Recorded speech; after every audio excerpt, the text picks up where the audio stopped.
আমাদের কেন টাকা ঢুকছে না সেটা আমরা জিজ্ঞেস করছি, কেউ বলতে পারছে না।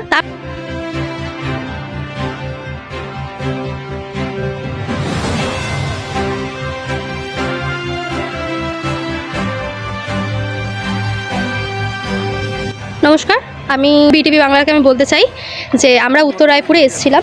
আমাদের কাছে কিছু ইনফরমেশন ছিল যে এখানে কোনো মানে দুদিন ছাড়াই মানে ধরুন পঞ্চায়েতে কাজ করতে যারা আসে তারা লাইন দিতে থাকে, স্টাফ ঠিক টাইমে আসেন না। এটা প্রতিনিয়ত এখানে সবাই আছে, তারাও বলবে। হয়তো 10টা বেজে 11টা বেজে যাচ্ছে, 11টা 15, 12টা, কাউকে টাইম দিচ্ছে 2টোর সময় আসবে সাইন করবে। পঞ্চায়েতের প্রধান এখনও পর্যন্ত নেই, উনি আসেনও না। মাঝে মধ্যে টিকিটা পাওয়া যায়, তারপর ওনারা কোনো খবর পাওয়া যায় না। এবারে আমরা যখন খবর পেলাম, তাও 12টার পরে আসলে খুব কম ওনাকে দেখতে পাওয়া যায়, ঠিক আছে। আর আমরা যখন খবর পাই যে অন্নপূর্ণা ভাণ্ডারের টাকার যেহেতু ঢুকছে না, কারণ আমরা জানি যে আমাদের শুভেন্দু অধিকারী বলেছেন যে কত টাকা ছেড়েছেন, 1,10,00,000 লোকের মানে টাকা ছেড়েছে।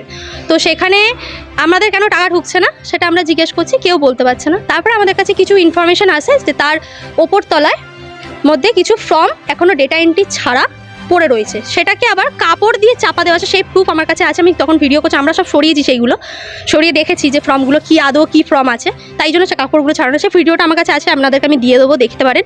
যে ভিডিওতে দেখা যাচ্ছে যে পুরো আলমারি ভর্তি চাপা দেওয়া, মানে যাতে কেউ না দেখতে পায় বা বুঝতে পারে।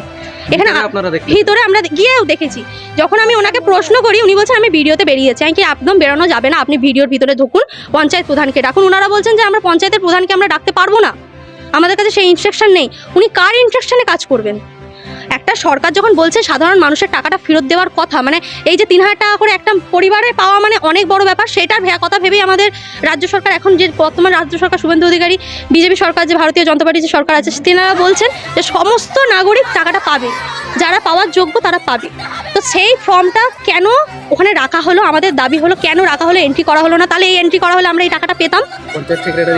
পঞ্চায়েত সেক্রেটারি এখনও নেই, উনি আসেনও না, আসেননি আজকে। অ্যান্ড এন্ট্রি কেন হয়নি? উনি বলছে বিডিও থেকে নিচ্ছে না। তো বিডিওতেও যাবো। আপনারা কেন এখানে একটা নোটিশ কেন টাঙানো হয় যে আমাদের ফর্ম ফিল আপ করা হচ্ছে না, বা ফর্ম ফিল আপ করা হচ্ছে না, এখানে জমা নেওয়া হচ্ছে না, একটা নোটিশ টাঙানো হয়নি কেন? তাহলে তো সাধারণ মানুষ জানতে পারবে। সবাই তো পঞ্চায়েতে আসার খবর নেই, একজন পেলে ঠিক একটা খবর পেয়ে যায়, তাই তো? আমরা সবাই মিলে আজকে এসেছি, যখন ওনাকে জিজ্ঞেস করছি উনি বলছে আমরা কিছু জানি না। কেন আসেনি আপনারা প্রশ্ন করেন, কেন ওনারা প্রশ্ন করবেন না? ওখানে দুজন আছে, তাদেরকে আমরা আটকে আমরা বললাম আমরা তালা দেবো, এখানে কোনো কাজ হবে না।